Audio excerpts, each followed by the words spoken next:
we're going to do this in a hybrid mode, the lessons and the practicals, meaning that for the lecture, we will do online. However, we can also do the physical class depending on the majority, which we can pull a vote or make a poll or something during practical day of how are we going to conduct our lecture. Okay, I know that many of you have been confined in front of your monitor, feeling somewhat caged, right? So I want to give you um, the physical lecture experience. We can do that, okay? Maybe we can start as soon as next Monday, right? But for now, it's still the regular hybrid, meaning that you have the lesson now, and then on Wednesday you need to come. I'm not sure. I have not checked the timetable. You need to come to the what's the name of that block? Block D in agrobio, Faculty of Agriculture. Yeah, there are like 4 labs day, agro A B C D, one of them. Okay, I'm not sure. So the way of communication, and if there is anything important and so on that need quick of your attention, I'll use this Skype. Okay. Um, So if you have anything, you can just Skype me here, or you can email me. Okay. The truth is, my phone is broken. Yeah, I broke my phone like last week. That's gonna take some time to be replaced. Yeah, yeah. So um, not to worry, we have other means of communication. Okay, so let's have a look at the teaching plan for this semester.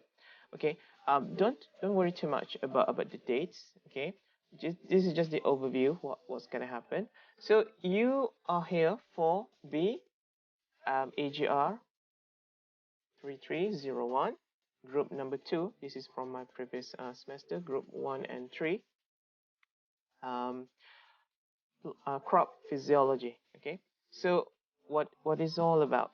So crop physiology, basically you are learning about how crop or how plant functions for any specific events. Okay, during growth, during development, during flowering, during germination, and so on. Okay, there are many events throughout a life cycle of a crop or a plant. Okay, you're going to notice that I'm going to change the use of word.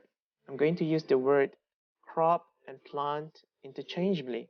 Okay, but just have a quick understanding that um, plant is very general. Okay, it means any organism that belongs to the plantae kingdom.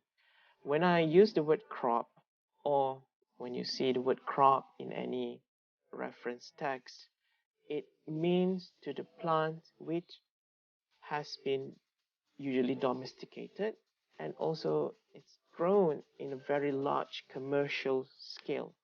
Okay, so you can have your banana plant nearby your house or in your village, and you can also have your banana plantation. Okay, in the later case, we will call it a crop. Okay, banana crop. Okay, in the first instance, nearby your house, in your grandma's village, we call that as the banana plant. It's simply to show you the scale of um, plant production. Okay, whenever people use the word crop. So, and since the title for this course is crop physiology, and most of the examples are going to be the local Malaysian crops that we usually see. Okay, it can be from agricultural crops like rice, oil palm, rubber, you know, tea, coffee, and so on, and also crops from the horticultural crops like the flowers, you know, chrysanthemums, roses, um, v- vegetables, you know, like cabbage, choy sam pak choy, and so on. All right. Okay. Okay. So this is the plan today. We're going to have the introduction, and I've given the slide. You can check your Putra Blast. Okay. But I warn you, my voice is not very optimum today. I'm afraid maybe uh, my voice can only last for 1 hour before it goes completely, well, not completely gone, but completely intangible. Okay. So, and then we're going to move with the seed dormancy, photosynthesis, photorespiration, cellular respiration, and also the water and plant relationship. Okay. And even though we always have this um, lecture plan in your hand, um, I am not the coordinator of this course. Okay, Prof. Uma, she is the coordinator. I think, I think she might want to add or introduce something to this entire lecture plan. Something about, I'm not sure, something about light, but not to worry. If that happens, we will simply replace this with what she has planned for. Okay, and if that happens, I will notify you immediately. All right. Yeah. So we also have the mid-semester break, and then we're going to continue. And this is more like the very, not very surface, but a very good introduction, a very good overview for each of these. Okay. And I want to remind you that each of these actually in its own right is a very complex and very long story. Okay, you want to talk about the plant growth regulator, for example, in week 12. We're talking about the plant hormones. Okay, it's like the human hormones. There's so many hormones meant for different functions, and sometimes they overlap with each other. And these can be very lengthy, very cumbersome to talk about. Okay, so but for your level, this has been designed in such a way you're going to know what the hormones are, the regulators, what are the main classes, and their general functions. Okay, and then a few examples along the way, and then that's enough. Okay, so yeah. Okay, and then we also have the some plus activities. Yeah, I'm going to decide on when is our lab. I think it's on Wednesday. Yeah, we're going to see me, so we can decide then about your group and so on. Okay, so this is your practical. So um, please come, even though it looks only the introduction, because we're going to have your groups. Okay, I think there are 20 of you also. So we're going to have maybe 5 or 6 um, people in one group. Okay. So with me, it's going to be a very easy subject to get a good mark. Because I practice, many carry marks system. Okay, so that's going to help you a lot. Okay, so yeah, I'm going to change this into English later. I'm sorry for our international student. Okay, not to worry. This is just the allocation of marks. How are you going to be evaluated? Okay, all right. All right. How many of you? All are here. Right. Okay. Please notify your friend. Okay. You can have your own WhatsApp group. Okay. You don't have to include me there. Very likely, I'm not going to respond. Because first, I don't have my working phone with me right now, and even if I do, I'm not someone who look at the phone all the time. Okay. I don't have those Facebook um or social media platforms. Okay, um, I just don't like to limit myself from looking at those things. Okay, all right. Okay, so let's have a look at our first lecture. Okay, we'll just do this. Let's see how long my my voice can with stay. If you have any question along the lecture, you can quickly point to me. This is pretty much an open class. I keep saying this to my students. Even though this is crop physiology, you can basically ask me from earth to heaven. Okay, it's not like I have not seen the things that you are learning in other classes. Okay, and plus my field is general plant physiology. Okay, physiology, plant science. Sorry, my field is plant science. So plant physiology, crop physiology is just a sub-discipline in that whole big thing. Okay, all right. Okay, so we're going to see the introduction, and then we're going to have a look at the crop growth analysis, because if you can see,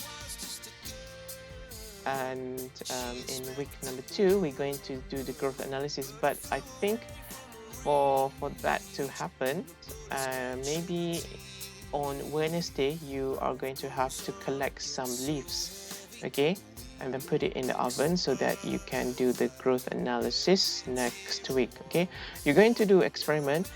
Some of your experiment is not one-off, meaning that you do it 1 week and then that's it. Some of your experiment takes time. Okay, it takes several weeks to be accomplished. Okay, so because lab practicals require report submission, you need a very good, very contributing cooperative group members to do it. Okay, right. Okay, so this is something about what I have mentioned earlier about the use of word. Is it a crop or plant physiology? Remember simply, all crops are plants, but not all plants are crops. As easy as that. So since crops are actually plants, they have organs. Okay, just like you got organs, right? So organs in plants are actually the collection of various tissue that come together and then to perform a specific function. Okay, so in humans, in you, we have organs, you know, like your skin, brain, liver, your heart, bones, and so on. But for plants, the organs rather simple and straightforward, like stems, leaves, roots, flowers, fruits, and seeds. And some of these organs are not present from the beginning of the plant. Some are only present at a certain um, phase in the plant's or crop life cycle. Okay, yeah. Your organs can be with you from the beginning. Like you have your skin, right? Your skin is always present from the beginning, since you were born until you hit the grave. Okay. Do you have any organs that are only present um, at certain time of your life, okay, but not during the other time? I'm not sure about male anatomy, but I think in female, yes. Okay, there are some organs that only present temporarily. Okay, right. So crop physiology is actually you study about how of these organs that we have mentioned, how they function, and what kind of chemical complex that allow this to happen. Okay, the reason the stems can do its job, roots can do its job, because they have complex chemical processes that coordinate and orchestrate all the things that they need to do. Okay, and therefore the physiology concerned with the process, things that the organs do, and then the functions. Okay, in response to the environment and also the chronology of the plants. Okay, so two similar, identical species, they can have various or different response depending on the environment, even though they are of the same age, containing the same genome. Okay, because environment is at play. Okay, so when you learn about crop physiology, you want to get the comprehensive knowledge of the natural phenomena in the living plant, and you want to understand how the plants grow and develop to the point you can get something out of this crop growth and development, the productivity. Okay, because we harvest this as our agricultural products, okay, like rice, oil palm, and so on. We get a lot from these crops. We get I would like to call it as 3F. Okay, we got food, fuel, fiber. Okay, um, my cursor somehow it's okay. I think something not right with my cursor. Give me 1 minute. I'm going to fix this.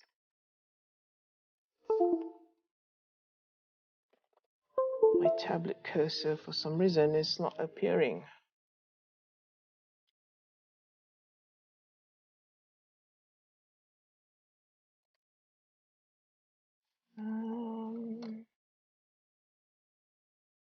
Nope.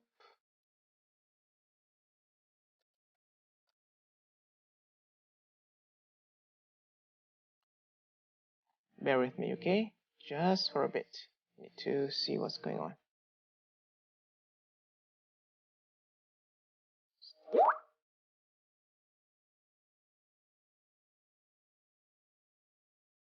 Did somebody send any chat? I can't read your chat at the moment, okay? If you want to catch my attention, you need to use your mic.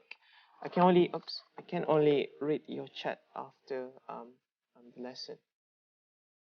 I think everything is okay. Why is it not? Okay, it's working now. Okay, where was I? So we're talking about the productivity, right? This word here, productivity here. Okay, so the productivity here, because we want to harvest. What do we want to harvest? 3F. Okay, food, fuel, and also fiber, right?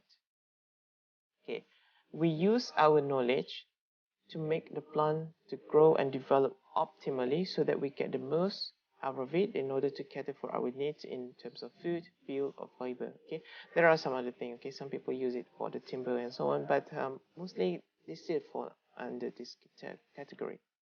Okay, right. There are many processes. Okay, in the plant. Okay, because remember here, you want to understand the process, and then after you know the process do what functions. Okay, so always follow this. In crop physiology, it won't go very far.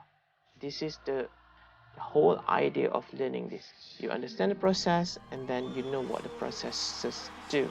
Okay, so these are the processes: photosynthesis, transpiration, respiration, translocation, stomatal opening, flowering, seed germination, and so on. All of which you are going to learn very soon. Okay, so all of this, you see, pretty much the same as like what we have here, the processes. Okay, and then we're going to see the functions. Okay, we describe and explain the function of all of these organs, all of these tissue and cells. Okay, what is going to happen after they are having all of these processes? Okay, plant functions. Okay, if they want, for example, if they want to capture the energy and assimilate carbons, if you look at back here, what kind of processes relevant here? Definitely photosynthesis, definitely assimilation, and also respiration. If the function is to capture energy and assimilate carbon, is flowering relevant? Is seed germination relevant? That's not right. Yeah. So this is to show you that the processes that you learn is actually meant for a specific function. Okay. For one function to happen, not all processes need to be happening at the same time. Only a few selected one. Okay. All right. So this is the major parts of the plants, the organs that you just saw earlier, the list of it. So we have the this is the ground. Okay, let me show you. So this is the ground. Okay, the ground level. Okay. So anything underground or subterranean, we call it the root system. Okay, so you have your root, root hairs, lateral root, and so on. And anything above it, we call it the shoot. And this includes the stem, the leaf, all the branches, the flowers, and the fruits. Okay, depending on your species. Okay, some species do not have fruits or flowers like the fern, right? You have seen the fern? I hope you do. Fern. Okay. So in fern, you're not going to see this, all the fruits or flowers. Okay, you're just going to see pretty much leaves, and during the reproductive stage, you're going to see spores under the leaf. Okay. Okay. So get it right. Growth, development, and differentiation. These terminologies, please pay attention, because you're going to use this as long as you are a science student. I'm not talking about being an agriculture student. As long as you are a science student, you work in science career environment, you're going to use this like many times. Okay, so get it right. Okay, growth, it is irreversible. Okay, due to cell division and enlargement. Okay, right, meaning that if you have grown to be 170 centimeter like you are now, it cannot be undone unless you met with some kind of accident. Okay, it's not like you can sleep overnight after drinking some kind of concoction and tomorrow you're going to be 100 centimeter 70 meter just went poof. It didn't work that way. Okay, so growth can be determinate, okay, when organs of plants or whole organism reach certain size and stop growing, or indeterminate. Okay, so I've got some example here. Indeterminate growth and versus determinate growth. Indeterminate, the branching keeps on producing. Okay, so you get more and the plants or the crop can grow longer. Okay, for this particular example of tomato, the vine tomatoes. Okay, for the bush tomatoes, like a tree, or sometimes people call it the tree tomato, this is determinate. The moment it has produced a branch, and that's it.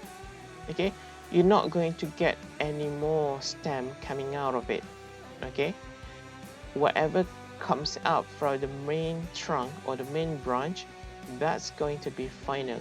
When it is final, no more new stem or branching coming out of it, we call it determinate. Okay, for example, like this bush tomatoes. Okay, so the next time when you go to the farm or botanic gardens, look around.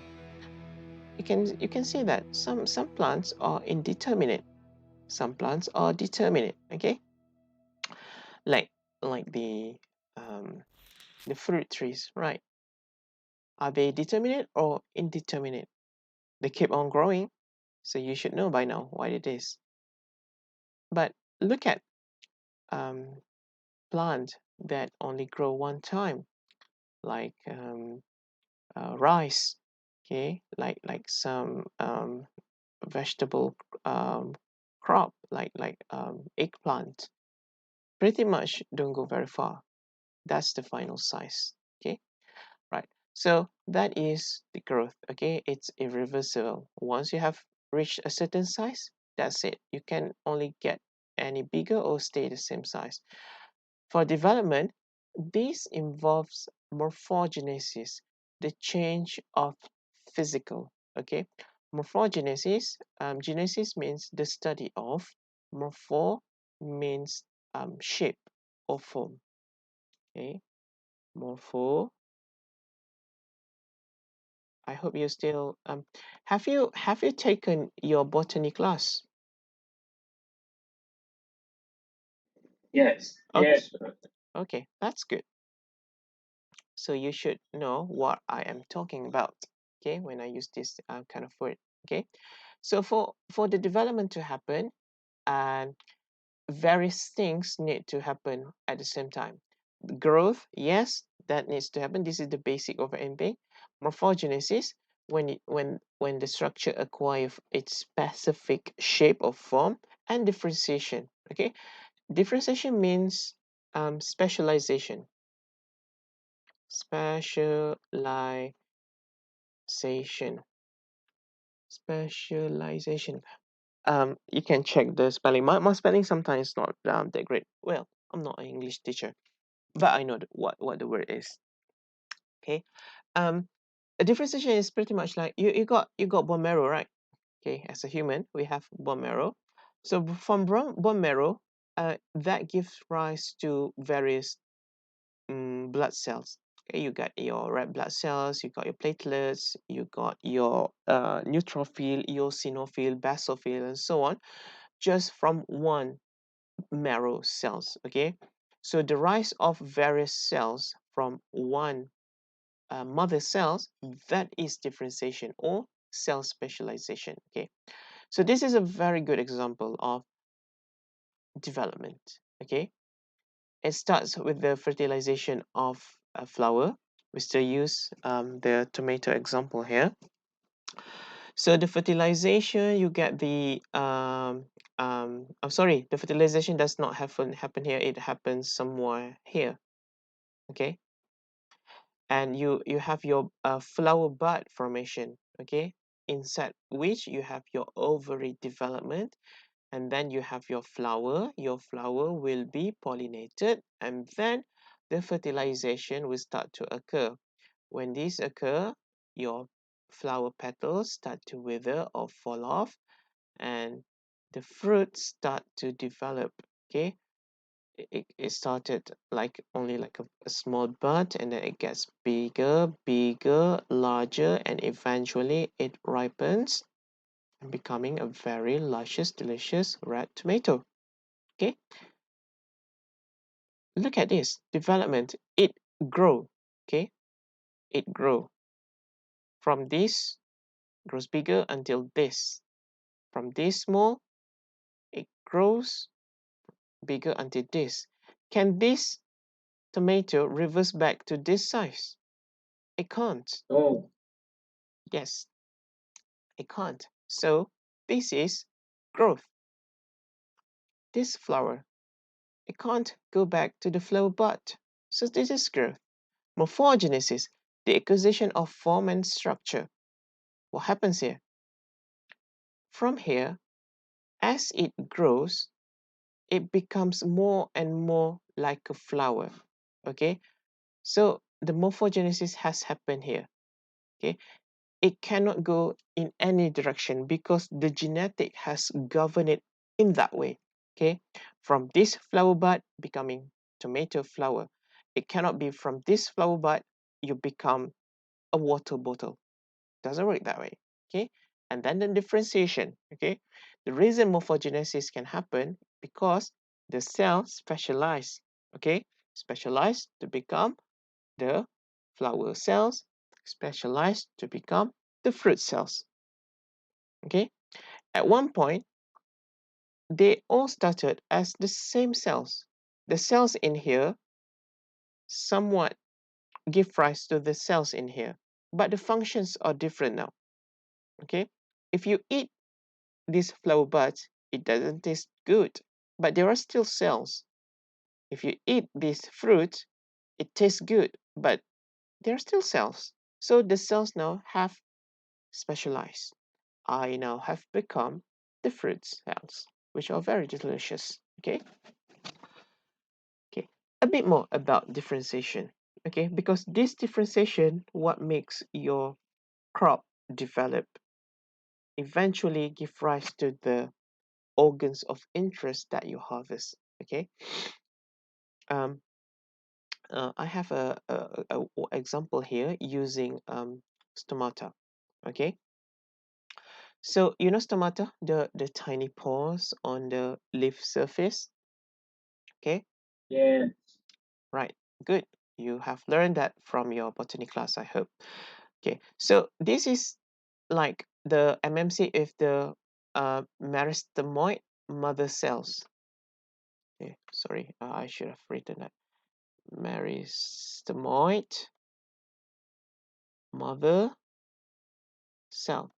Okay, so this one cell, it divides, a symmetric division. Okay, this is not regular cell division that you learn in your mitosis. Okay, in mitosis, when the cell divides, you get two equal cells, correct? But in asymmetric division, like in the formation of stomata, you get two unequal size, and this happens just here. Okay, very few places asymmetric cell division happen. That's why I take this example. Okay, so this is very special in plant. Okay, and then these cells, they start to give rise to further irregular shape of cells.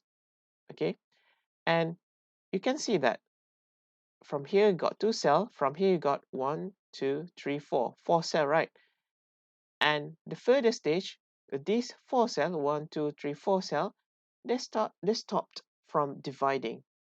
Okay, this is where you have your differentiation, specialization. Okay, the middle cell, they just divide one time, and this is the regular mitosis. That is symmetry. Okay, this is symmetry. Okay, this is asymmetric. So plant is very special. Okay, they can have two types of cell division in one event. They have the asymmetric division and also the symmetric division that you always know. Okay, and then with the maturation, that's when you get your stomata. All right, here I've got two examples here. This stomata here, this is for the dicot. Okay, okay, this is for the grass or the monocot. Okay, like rice, wheat, and so on. Okay, example here. So two types of stomata. So you learn two things at the same time now.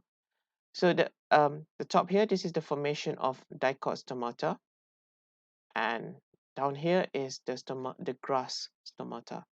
Okay, still the same story. Okay, SC here is the subsidiary cell. Subsidiary cells. Okay, so dicot plants are pretty much like your bean. You know, your mung bean, your soybean, yeah, choy san, pak choy, and so on. Grasses like rice, wheat, and so on. Okay, so we have all of these happening during your crop growth and development. Okay, so because you learn plant physiology, you need to know how to analyze your crop growth and development. And how do you do that? You can do that by visual inspection. That works just fine. So you have your seeds. Your seed started to sprout. This is where you get your bean sprout, your what's the word?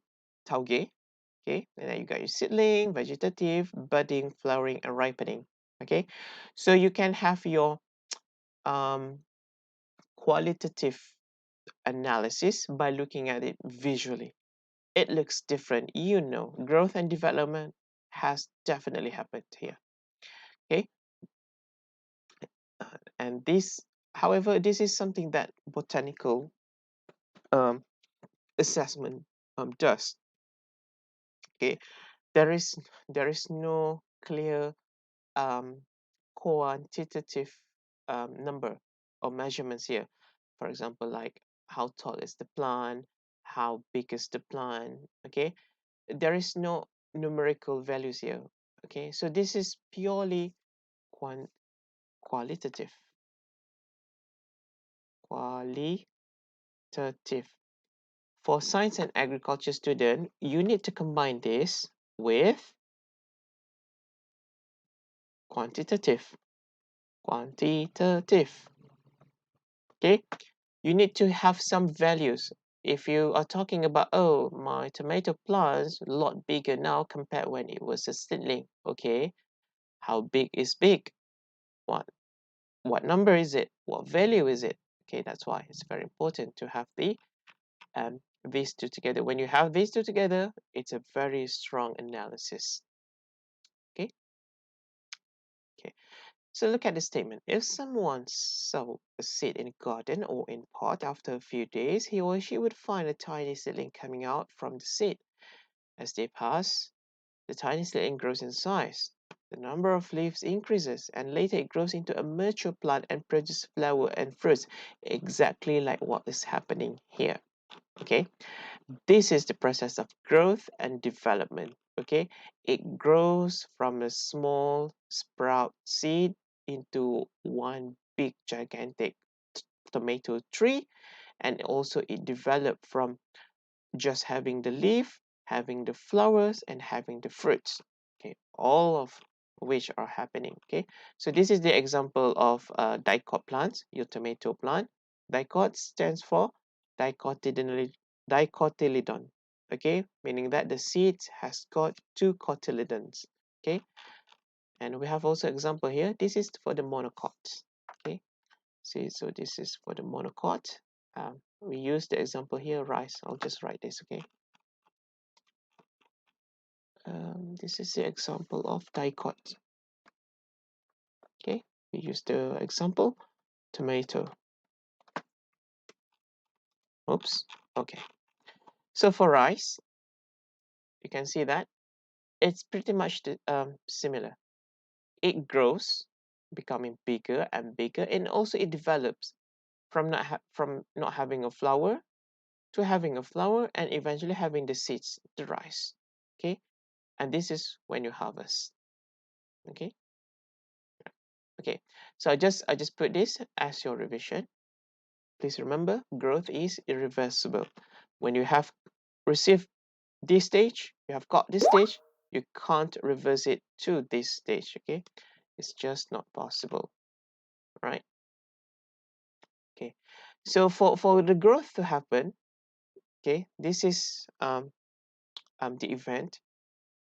A number of processes need to occur, okay? You need to have the photosynthesis, you need to have your sink and source, translocation, and so on, okay? So let's look at the growth in a bit detailed picture. It is not a simple process, okay? It occurs in a very specific region that we call as meristematic region, okay? And this meristematic region, before it is defined to become anything, it has to undergo these three phases, okay? Cell division phase, or the formation phase, cell enlargement, and also the cell differentiation. Okay, and this is the example from the root. Okay, so this is at the tip of the root. Okay, so this area here, this apical meristem here, belongs to this what? Just a cell division. Okay, so these are undifferentiated. Just put it here. Undifferentiated.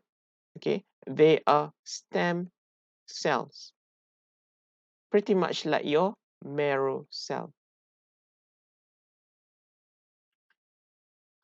What's marrow in Malay? Ah, it's okay. I think you know.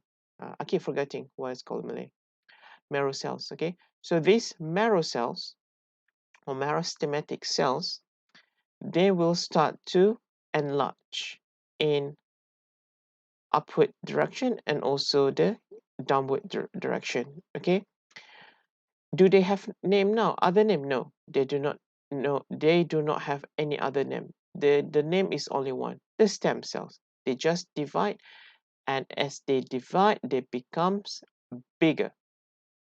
Okay, because they elongate. Okay, that's why it's called the elongation phase. This region here. Okay, they become bigger. Have they been um, destined to become any cells? Not yet. Very soon. After they have become big enough, or when they have reached a certain level or location, they start to differentiate or specialize because this is the maturation phase. Okay, so some cells become in the middle here, they become the vascular cells. Okay, vascular cells are the cells that as the conduit for the water and nutrients like the xylem and phloem. Some cells here becoming the root hairs. Okay, some cell becoming the cortex, some cell becoming the epidermis. Okay, there are many kind of cells, all of which are not present in the cell division region down here, and also the elongation region over here. Okay, you will only get many kind of cells in the differentiated zones. Okay, so the concept is very easy, even though the actual process is complex. Okay, how do the plants know when to divide and so on? Well, this is embedded and pretty much encoded in the plant genome. Okay, and also from the cues or environmental signals. Okay, that's why we need to know to learn various processes in plants, because we need to know what governs from these meristematic cells to elongate and then becoming specialized cells. Okay, it's very exciting to know, and you will see, oh, this is all making sense at the end. Okay, all right.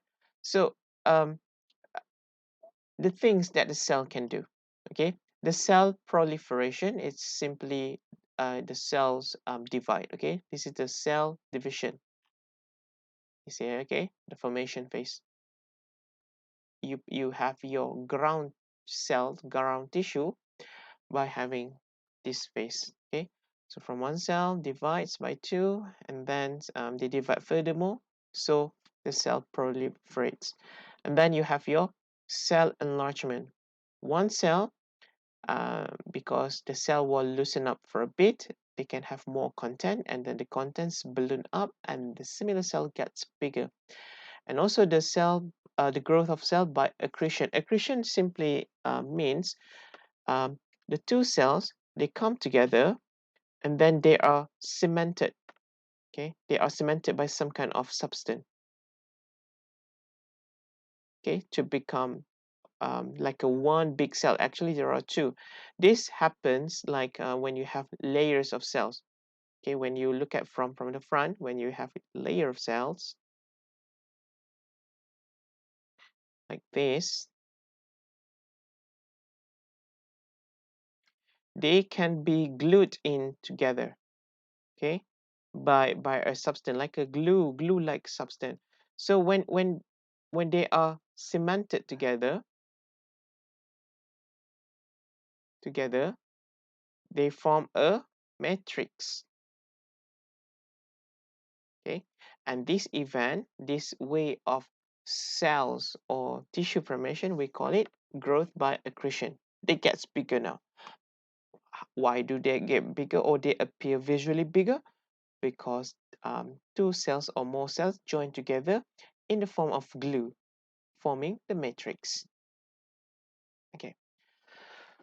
Okay. What about the growth curve? Um, the the cells, the growth. You can see that when you're talking about the growth, you have various parameters. Okay, you can talk about the size, the weight, and so on. of any organism. Of course, in your example, we're talking about the crop or the plant. Over the time, the size can increase, the weight can increase. Okay, so this is very important to understand. Okay, this is the growth curve, and this is true for not just crop, other organisms as well. Okay, so you have your x-axis, which is the time. The time can be anything. It can be seconds, minutes, days, weeks, years, centuries, and so on. And the growth can be anything that you quantify your um, growth. Okay, it can be size, weight, girth, diameter, and so on.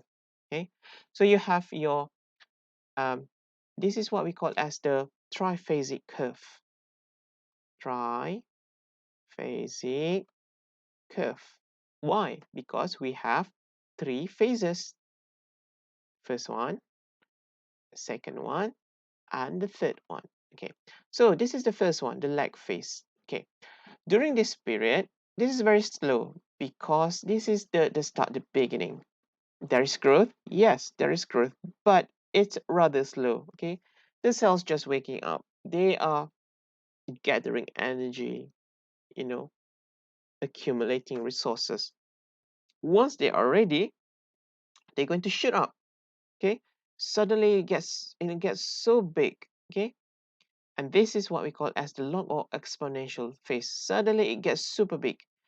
However, after it has reached to a certain point, it will start to slow down back, just like here. Okay, it becoming more relaxed. So here, pretty much like here, and then eventually it's going to become plateau or flat. So this here, stationary here. The other word is plateau. How to spell it? Plateau. Oh no, that's not E. I forgot how to spell it. Let me check.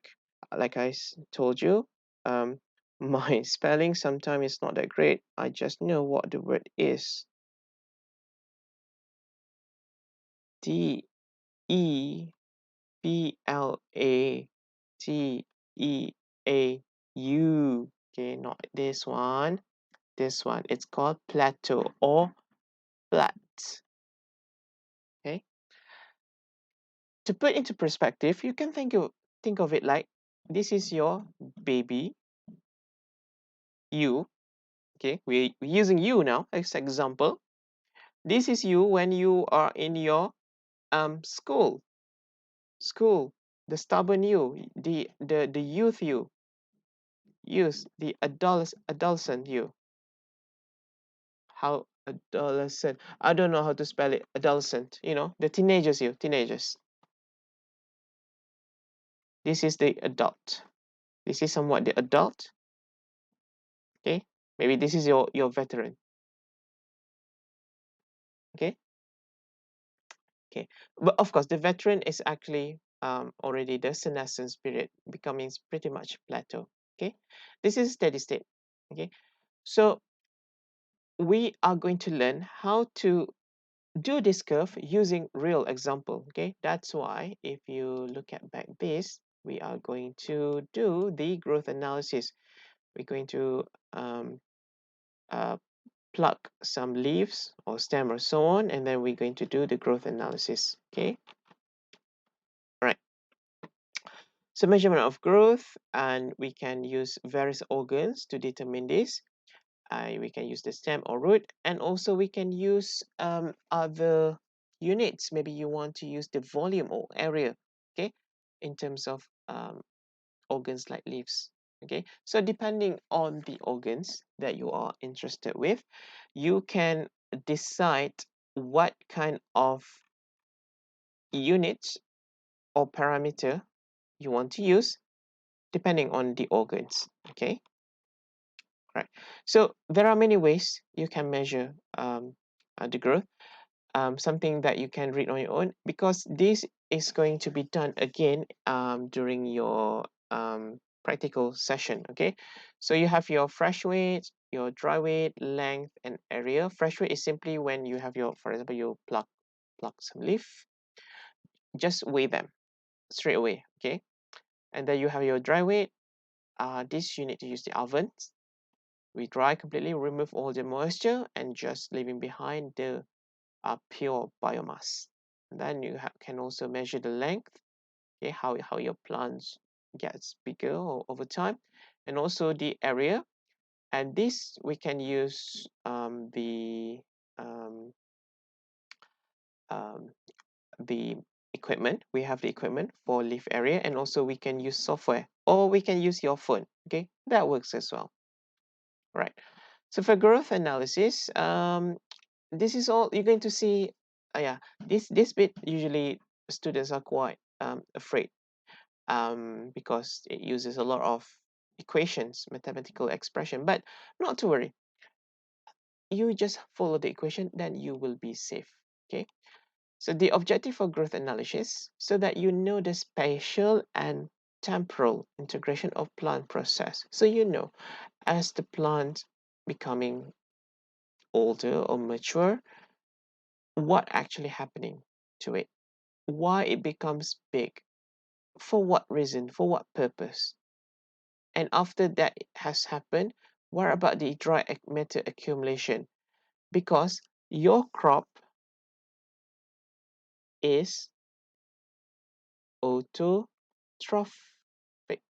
Autotrophic makes its own food, own food.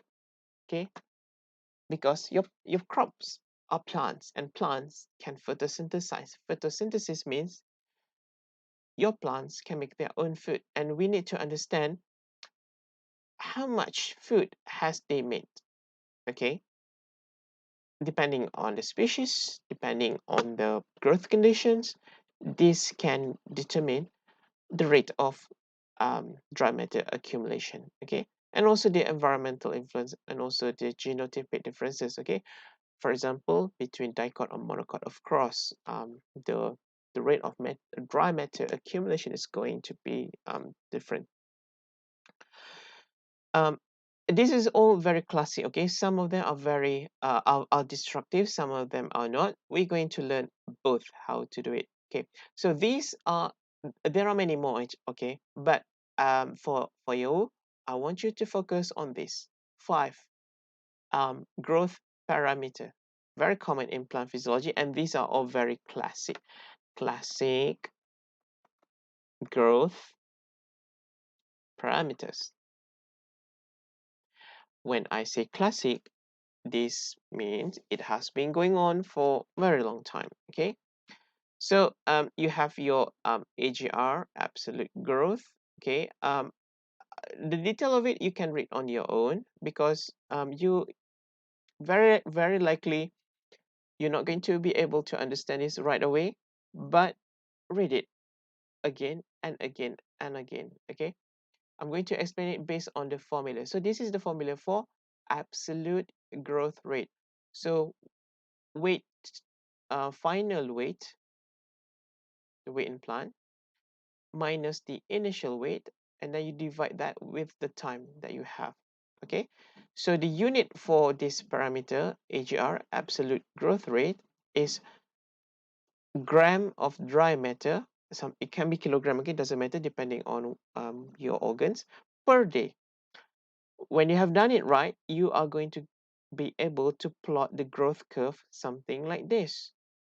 Okay, so from here, I will ask you, can you show me where is the lag phase, where is the exponential phase, or where is the senescence phase, if any? Okay, so this is your time, and this is your growth. Okay, absolute growth rate, rate of increase in dry matter, gram per day, indicates the growth of plants. Okay. Okay, the second way to do it is using the crop growth rate, defined as the increase of dry matter in grams per unit area. Now there is an area involved per unit of time. It's quite different than AGR. There is no area involved, okay? It doesn't matter. So this one is more detailed than AGR. So CGR. Let's look at the the formula, you can see that the formula is rather similar, but look at the unit, gram over meter square per unit time. Okay, so it's a bit more detailed than this. Okay, that's why learning like this is not very optimum. We are going to use this um, as your actual practical session. Okay, and you also have your third parameter with your RGR. Okay, relative growth rate. This is the increase of dry matter per unit dry matter. Okay, it indicates the proportionate growth of plant independent of their size. Okay, so this is when you need to use a bit of your mathematical pre-existing knowledge. Okay, because you need to use your calculator. I think your phone, your smartphone, should be able to handle this. So this is the formula. You need to use your ln. I hope you know what ln is. That's the natural ln or natural logarithm of weight, final weight minus the initial weight, and over the T2 minus T1. It looks pretty much the same, okay? But a bit different here and there. So if you log this, you are going to get something like this. So this is where you'll be able to explain your lag phase, your log phase, stationary phase, and also the depth, okay? So it indicates the proportionate growth of plant independent of their size, okay? When you use this RGR, the good thing is, it doesn't matter what kind of um, species that you're using, okay? It will tell you the actual power of it regardless of the species or the environment. If you're good, you're still good. If you're not, it's otherwise, okay? Yeah. So this is a bit explanation. If you have forgotten what is the natural logarithm, um, it is a log with the base e, okay, which is the Euler number, okay, and the Euler number, this is the Euler number, okay. I think you have learned this before. This is just a quick reminder, okay, right. And then the fourth one is the net assimilation rate. This is the rate of increase in dry matter per unit of leaf area. Now we are talking a bit even more detail. For the known area of your leaf area, how much the rest of the plants is increasing. Okay, so this indicates the assimilatory capacity of the plants. Okay, right. So this is the formula. Okay, you need to use this to get this unit, gram of dry matter production per meter square per day. Okay, so if you plot it correctly, you are going to get your growth curve something like this. All right. Okay, not to worry. We will do this activity. And finally, we're going to use the leaf area index. Okay, the ratio of leaf area to the ground area. Sometimes people call it the canopy cover. Okay, because this is very closely related to radiation, radiation use efficiency, efficiency. Okay, we want to know um, how good the plants in intercepting light in order to make food and the rest of the plants. Okay, right. Okay, so I'll put some example here, uh, and so we have two situations here.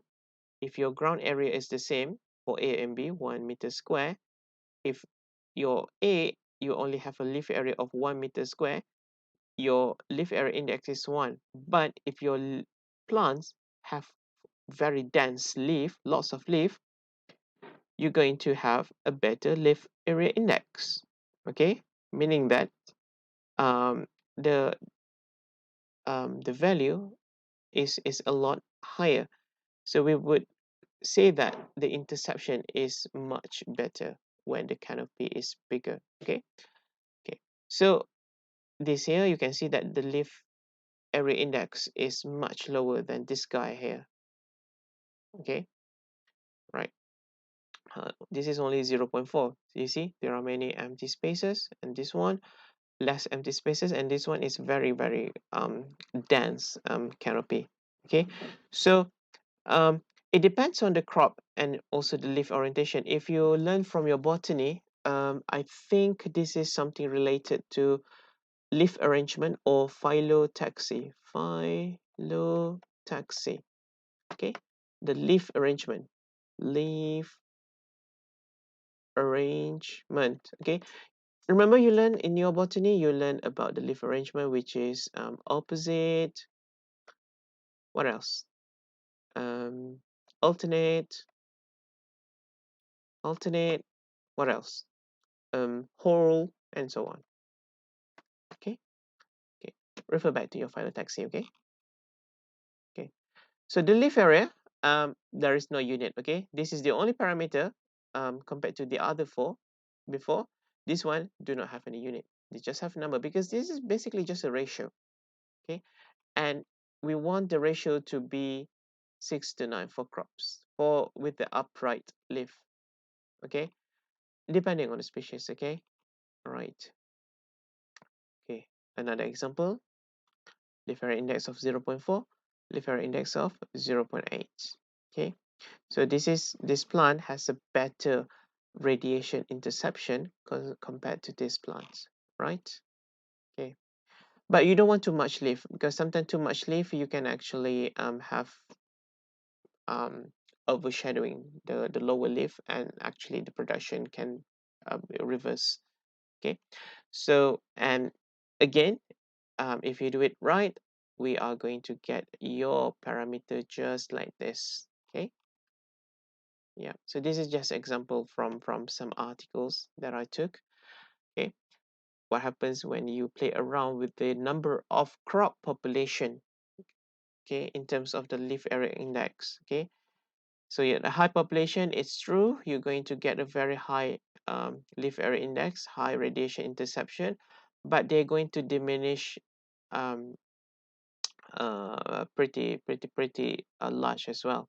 Okay, you see from this, from around 5, they go down below 3, but for this one, you get around 3, but when they go down, it's not as much as this one. Okay, so this is the example from corn plants. Okay, there are many other examples. Okay, so whatever activity that we do, I want to train you to be able to do this curve. Okay, because there are many students, even when you have done your master, even your PhD, they're not very capable of doing this. Okay, we need to practice from the beginning. So let's do this. All right. Okay, it looks like coming to the end. Oh, yeah, yeah. So these are, you have seen 5 parameters of growth analysis, right? Actually, there are more. Okay, there's more. Okay, and this, I just put this table so that you can see. Oh, there's a lot more, and this is all under classic growth parameter. Okay, well, so much more. That's why I said physiology is a big subject. Okay, can't exactly finish it in one semester, but we'll do our best to learn as much and as efficient as we can. Okay, right. So, and we're going to see this later about the various phases in the plants, germination, vegetative, flowering, and also the maturity. Okay, right. I just put this for your example. Okay, all right. Okay, all right. I think that's all for today. Impressive. I'm impressed with me. I can finish this even though my voice is not that great. All right.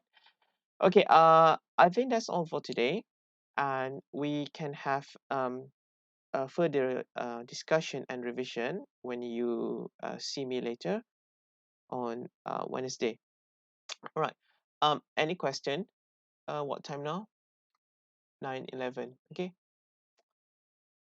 You can ask question. I'll be around here until 9:15.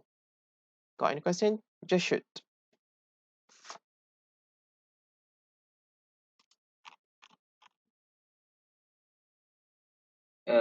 Doctor, Yeah. uh, so this guide will be so our class will be using Skype for the entire semester too, right? Yes. Okay.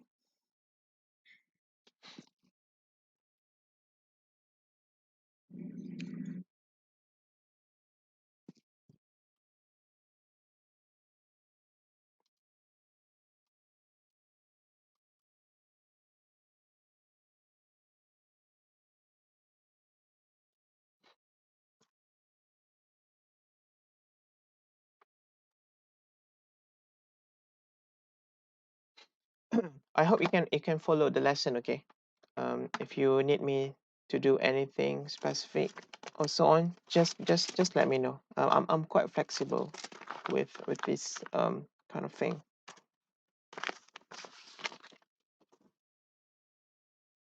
Okay, Doctor. Okay.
There seems to be like 20 of you.